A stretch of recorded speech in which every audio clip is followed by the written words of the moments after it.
विद्यार्थी मित्रों नमस्कार।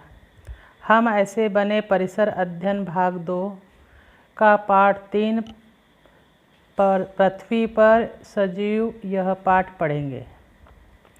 इस पाठ के अंतर्गत आने वाले उपघटक पहला है पृथ्वी की उत्पत्ति, दूसरा पृथ्वी पर सजीवों की उत्पत्ति, तीसरा पृथ्वी पर प्राणी जगत का विस्तार से अध्ययन करेंगे।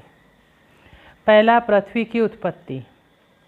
हम सभी के मन में कुछ प्रश्न उत्पन्न होते हैं, जैसे हम जिस पृथ्वी पर रहते हैं उस पृथ्वी का निर्माण कैसे हुआ, वह जैसी अब है क्या वह पहले से वैसी ही थी अथवा उसमें परिवर्तन हुआ। यदि परिवर्तन हुआ तो उसमें निश्चित रूप से कौन से परिवर्तन हुए।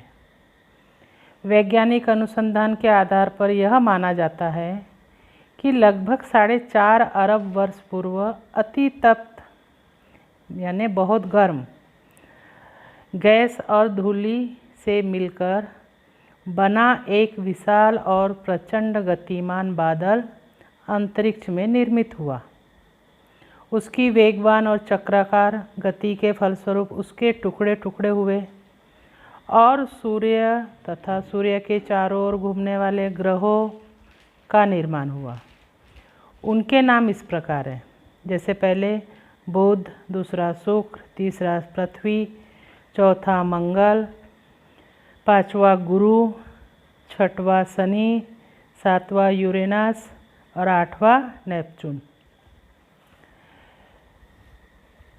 पृथ्वी पर सजीवों की उत्पत्ति। दूसरा उपघटक है पृथ्वी पर सजीवों की उत्पत्ति।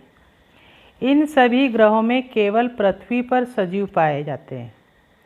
पृथ्वी की उत्पत्ति होने के पश्चात उसका पृष्ठभाग ठंडा होकर उस पर जलाशयों का निर्माण हुआ।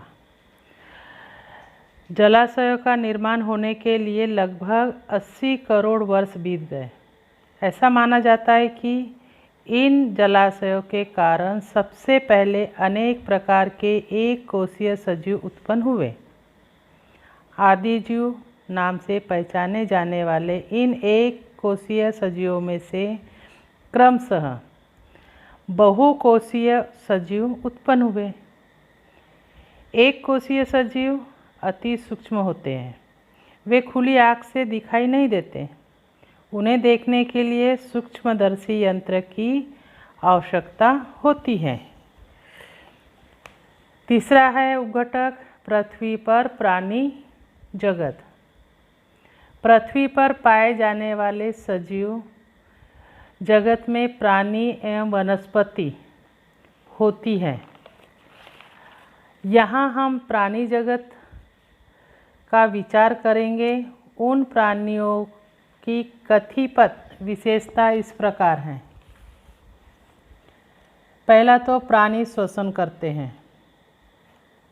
प्राणी अन्न प्राप्त करने अथवा अन्य गतिविधियों के लिए संचलन करते हैं। कुछ प्राणी वर्गों के प्राणी अंडे देते हैं। अंडों में से चूजों का जन्म होता है। कुछ प्राणी वर्गों के प्राणी शिशु को जन्म देते हैं। कुछ प्राणी वर्गों के प्राणी जैसे पक्षी, सांप ये अंडे देते हैं। वह अंडों में से चूजों का जन्म होता है। कुछ प्राणी वर्गों के प्राणी शिशुओं को जन्म देते हैं, जैसे बकरी, गाय, बाघ और मनुष्य। यहाँ यह पाठ पूर्ण हुआ।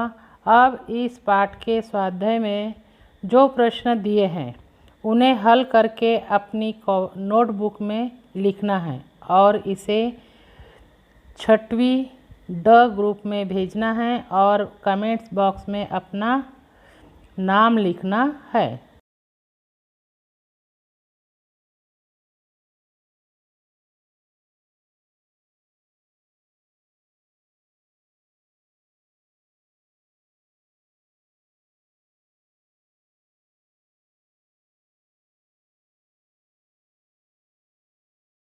धन्यवाद।